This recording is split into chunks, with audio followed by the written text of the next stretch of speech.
Hi, this is Keith along with Kendall Electric Supply.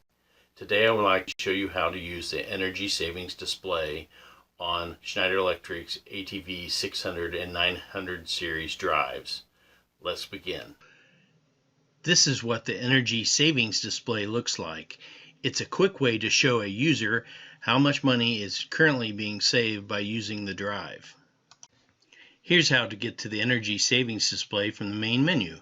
First, press the escape button once to get to the main menu. Scroll down to the fourth group, display, and press OK.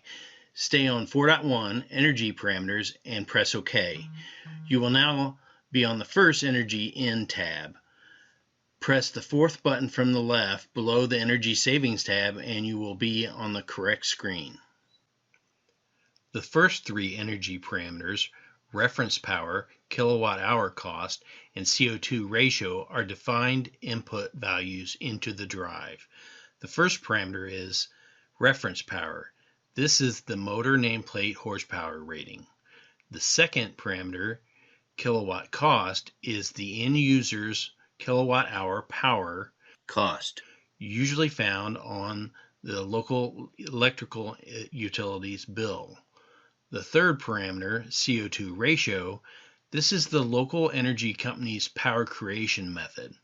Look on the following website to understand what value you are looking for, or leave it off if you aren't concerned about calculating CO2 savings.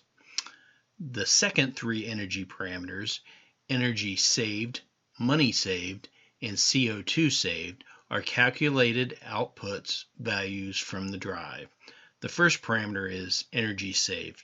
This is the energy power saved by the drive instead of using a crossline starter measured in kilowatt hours.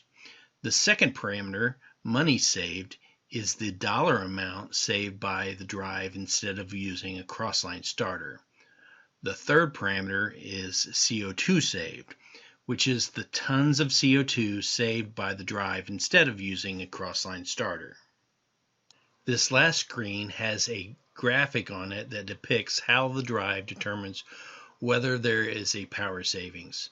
Most of the time, any reduction of frequency less than 60 Hz in a pump or fan application will result in some type of energy savings.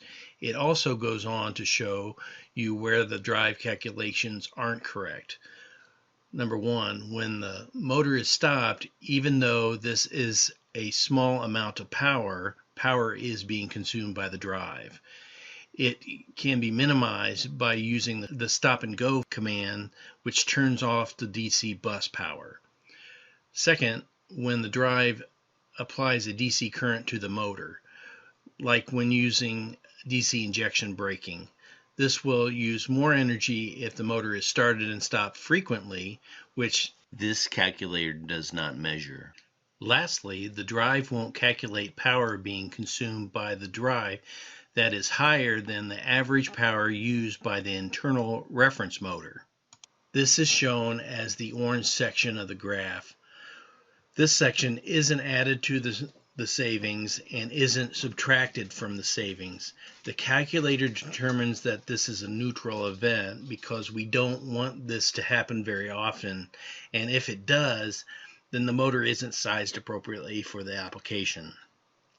I've also on this page added the memory addresses that the savings value can be found at if being monitored over a network. After filling in the necessary information and the motor is varying its speed regularly, then give the cash saved value a little more than an hour to start showing its first dollar of savings. Many pumps and fan applications can show between $1 to $3 in savings per hour. If you have any questions, please leave them in the comments below, and thanks for watching.